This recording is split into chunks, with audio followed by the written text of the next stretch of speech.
anggota kelompok Ayu Windasari, Fatma Nurmadani, Juli Noviani, Putri, Riza Habibah, dan saya sendiri Sarenta Dewi. Di sini kami akan menjelaskan tentang lembaga keuangan. Lembaga keuangan terdiri atas lembaga keuangan bank dan lembaga keuangan bukan bank. Lembaga keuangan bank. Lembaga keuangan bank adalah dalam dunia keuangan bertindak selaku lembaga yang menyediakan jasa keuangan bagi nasabahnya. Jadi maksudnya itu begini, menyediakan jasa keuangan bagi nasabahnya. Di mana pada umumnya lembaga keuangan ini diatur oleh regulasi keuangan dari pemerintahnya. Terus lembaga keuangan bank. Bank terdiri dari bank sentral, bank umum, dan BPR. Di sini saya akan menjelaskan tentang bank sentral. Bank sentral adalah suatu institusi yang bertanggung jawab untuk menjaga stabilitas harga atau nilai suatu mata uang yang berlaku di negara itu sendiri. Yang dalam hal lain dikenal dengan istilah inflasi atau naiknya harga-harga yang ada, yang dalam arti lain turunnya suatu nilai uang. Di sini fungsi bank sentral yaitu: 1. Penerbit uang atau alat pembayaran yang sah guna memenuhi kebutuhan masyarakat. 2. Pelaksanaan dan perumus kebijakan moneter. 3. Penyedia jasa perbankan dan agen kepada pemerintah dengan sering sebagai pengelola pinjaman pemerintah. 4.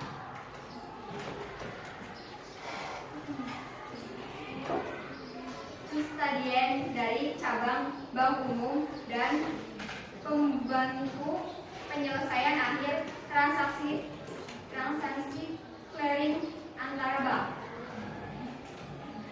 Fungsi umum bank sentral secara umum yaitu mengawasi penambahan atau ekspansi dan pengurangan atau kontraksi jumlah uang yang beredar di masyarakat, baik uang kartal maupun uang dinar.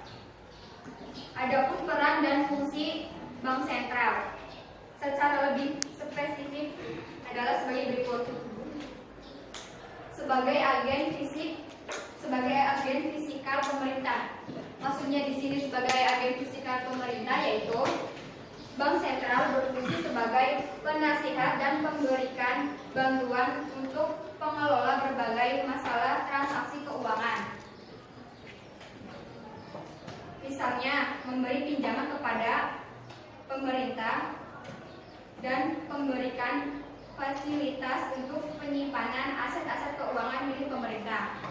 Yang kedua, sebagai bank bagi bank. Maksudnya di sini sebagai bank bagi bank yaitu bank sentral memiliki peran khusus dalam sistem moneter, yaitu sebagai sumber pinjaman bagi bank-bank dan menjadi sumber terakhir bagi bank-bank tersebut dalam mendapatkan pinjaman ketika bank yang bersangkutan mengalami kesulitan likuiditas atau lender of last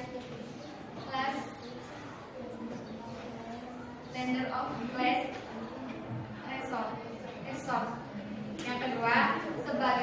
Yang ketiga sebagai penentu kebijakan moneter, yaitu untuk menjalankan fungsinya bank sentral umumnya memiliki sifat monopoli untuk mengeluarkan uang dan wewenang istimewa untuk mengatur dan mengandalkan jumlah uang beredar serta tingkat suku bunga. Yang kelima, melakukan pengawasan, evaluasi, dan pembinaan perbankan, yaitu Bank Sentral berperan dalam mengawasi, mengevaluasi, dan membina kegiatan perbankan sebagai lembaga pemerintah keuangan. Berkenaan dengan fungsinya, Bank Sentral diberi wewenang untuk melakukan penilaian terhadap tingkat kesehatan bank, yang antara lain adalah penilaian terhadap ratio kecukupan modal, pemberian kredit, BNPK, dan jaminan pemberian kredit. Yang keenam yaitu penanganan transaksi giro. Maksudnya di sini penanganan transaksi giro, Bank Sentral berperan dalam mengevaluasikan kegiatan-kegiatan transaksi yang menggunakan alat pembayaran giro dalam jumlah besar antara bank, antara wilayah, bahkan antara negara. Yang ketujuh, melakukan riset ekonomi. Bank Sentral berperan sebagai lembaga untuk melakukan riset ekonomi yang berkaitan dengan masalah dan perkembangan sektor moneter. Hal ini berkaitan dengan tujuan Bank Sentral, yaitu mencapai dan memelihara kestabilan nilai rupiah. Untuk mencapai tujuan tersebut, Bank Sentral melakukan kebijakan moneter secara berkelanjutan, konsisten, transparan, dan harus mempertimbangkan kebijakan umum memperhatikan di bidang perekonomian tersebut. Dan dilanjutkan dengan penjelasan dari Richa Habibah. Adapun tugas Bank Sentral antara lain: 1. Menetapkan dan melaksanakan kebijakan moneter. 2. Mengatur dan menjaga kelancaran sistem pembayaran. 3. Mengatur dan mengawasi bank. 4. Sebagai penyedia dana terakhir atau last trading resource bagi bank umum dalam bentuk bantuan likuiditas Bank Indonesia atau BLBI. Dalam kapasitasnya sebagai Bank Sentral, Bank Indonesia mempunyai satu tujuan tunggal, yaitu mencapai dan memelihara kestabilan nilai rupiah. Aspek pertama tercermin pada perkembangan nilai inflasi, sementara aspek kedua tercermin pada perkembangan nilai rupiah terhadap mata uang negara lain. Organisasi dalam Bank Sentral dibagi menjadi 4. 1. DKSP, Departemen Kebijakan dan Pengawasan Sistem Pembayaran. 2. DPU, Departemen Pengelola Uang. 3. DPSP, Departemen Penyelenggaraan Sistem Pembayaran. 4. DPTP, Departemen Pengelola Pinjaman dan Transaksi Pemerintah. Jadi dilanjutkan dengan bank umum. Pengertiannya mengenai bank umum itu bank yang melaksanakan kegiatan usaha secara konvensional atau berdasarkan prinsip-prinsip syariah. Ulangi ya, yaitu bank yang melaksanakan kegiatan usaha secara konvensional berdasarkan prinsip-prinsip syariah. Kemudian yang dalam kegiatannya memberikan jasa dalam lalu lintas pembayaran. Adapun fungsi bank yaitu sebagai lembaga perantara keuangan. Dana yang ada di masyarakat dihimpun untuk kemudian disalurkan kepada masyarakat yang dibutuhkan. Jadi gini, dana yang ada di masyarakat dihimpun kemudian disalurkan kepada masyarakat yang dibutuhkan. Misalnya masyarakat yang dibutuhkan memberikan pinjaman gitu. Ini ada yang menabung, kemudian ada yang meminjam, itu maksudnya. Kemudian bank berperan juga sebagai lembaga keuangan yang berfungsi menghubungkan pihak-pihak yang memiliki kelebihan dana.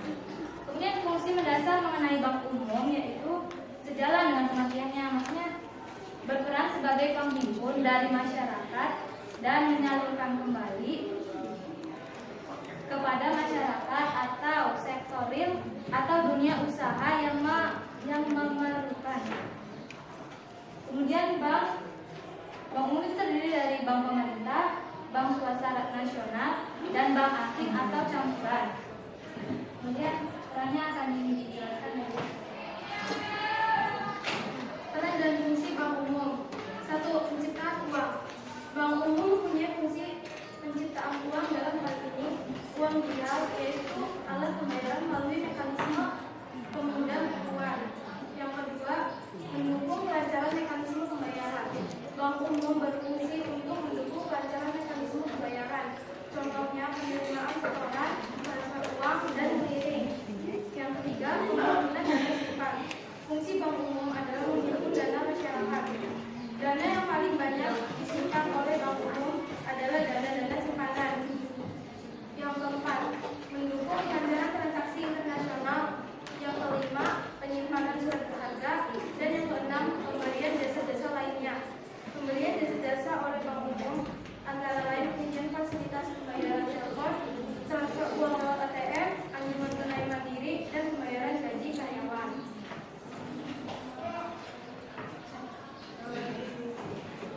Saya akan menjelaskan BPR, Bank Pembibitan Rakyat. BPR adalah lembaga keuangan bank yang menerima simpanan hanya dalam bentuk jangka, tabungan, dan atau bentuk lainnya yang dipersamakan dan menyalurkan dana sebagai usaha BPR. Usaha-usaha BPR adalah menghimpun dana dari masyarakat, terus memberikan kredit, menyediakan pembiayaan bagi nasabah, dan menempatkan dananya dalam bentuk SBI. SBI adalah sertifikat yang ditawarkan Bank Indonesia kepada BPR apabila BPR mengalami over liquidity atau kelebihan likuiditas. Likuiditas yaitu kemampuan suatu perusahaan untuk memenuhi seluruh kewajiban-kewajibannya atau yang harus segera dilunasi dalam waktu yang singkat. Fungsi Bank Perkreditan Rakyat. Beberapa fungsi atau peran dari BPR adalah menghimpun dana dari masyarakat dalam bentuk simpanan berupa deposito berjangka, tabungan, dan atau bentuk lainnya. 2. Menyalurkan dana kepada masyarakat dalam bentuk kredit investasi, kredit modal kerja, dan kredit perdagangan. Adapun persyaratan dan ketentuan yang harus dipatuhi oleh BPR adalah 1. Tidak boleh menerima dana dari masyarakat yang disimpan dalam bentuk simpanan giro. 2. Tidak boleh mengikuti kegiatan jasa lalu lintas pembayaran atau clearing. 3. Tidak boleh melakukan kegiatan usaha perdagangan valuta asing. 4. Tidak boleh melaksanakan kegiatan perasuransian. 5. Tidak boleh melaksanakan kegiatan usaha lain di luar kegiatan